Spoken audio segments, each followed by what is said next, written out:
call me an old soul, but there's something about retro and vintage products that make me really happy.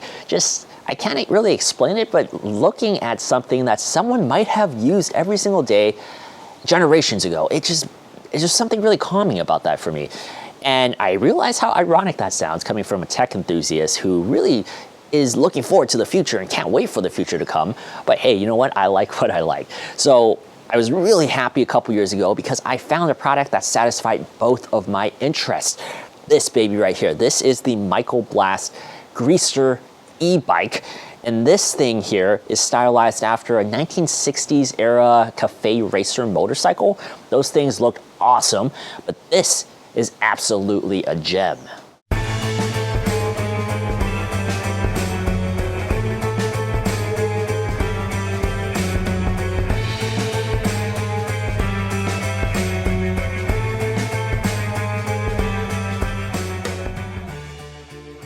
Cafe racers originated in London and were identified by their minimalistic features. The Greaser personifies all of those traits with semi-low mounted handlebars, a big hidden center console battery, and a gigantic attention-seeking headlamp front and center. Let's start off by talking about the most important identity of this bike. The Greaser houses a 350-watt electric motor powered by a 36-volt 13-amp-hour battery.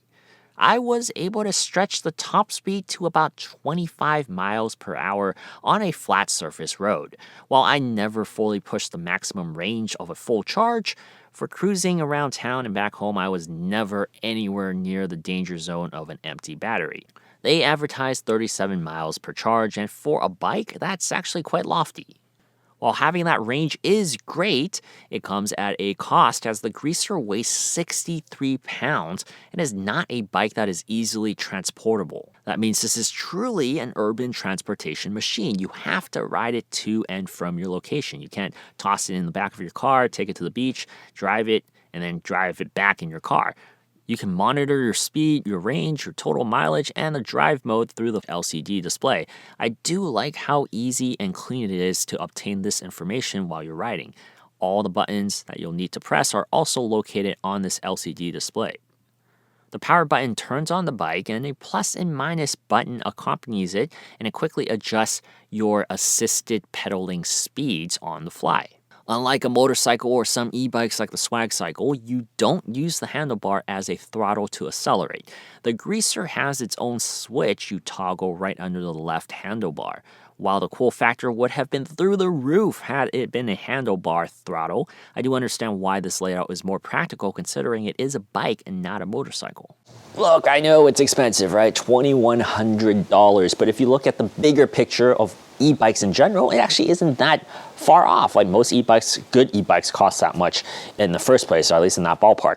This also has assisted pedaling, like I mentioned before, which I would explain as the bike equivalent of a 401k contribution. You exert energy pedaling, and the motor will contribute a certain amount of force to assist you in your endeavors.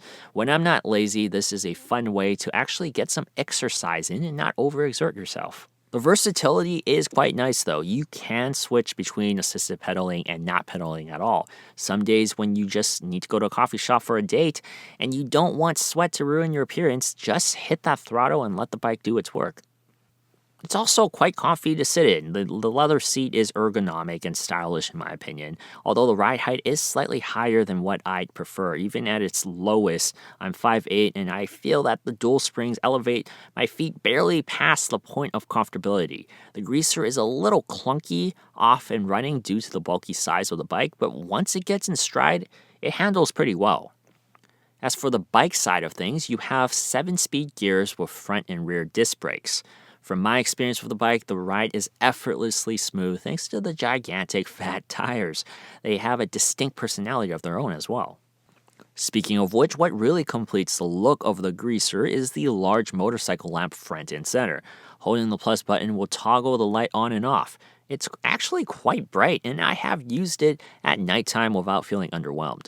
Without this holding the bike together, I doubt I'd feel the same way about the design of the bike. When you get back into your garage after a ride, it takes about 4 hours to fully charge the battery. That's pretty quick seeing as most rides won't deplete the battery in the first place. Every single time I look at this bike, I just get giddy inside. It makes me happy. I don't know. It's illogical. I'm a very logical person. It's illogical for me to buy this for my lifestyle. But you know what? Guilty pleasure purchase. You get one, Alex. At least I tell myself that. But yes, anyway, thank you guys so much for watching this video. I'm Alex with Tech. Let me know what you guys use as a form of transportation for commuting. I mean, you know, I guess it really depends where you live, right? Some people ride bikes to work. Some people really need cars like I do to get around in Southern California. But yeah, I'm very interested to know. Let me know in the comments below, and I'll see you guys next time. And that's it. Be sure to subscribe here. Hit the bell button so you don't miss any of our videos, and check out our other videos right here. Until next time,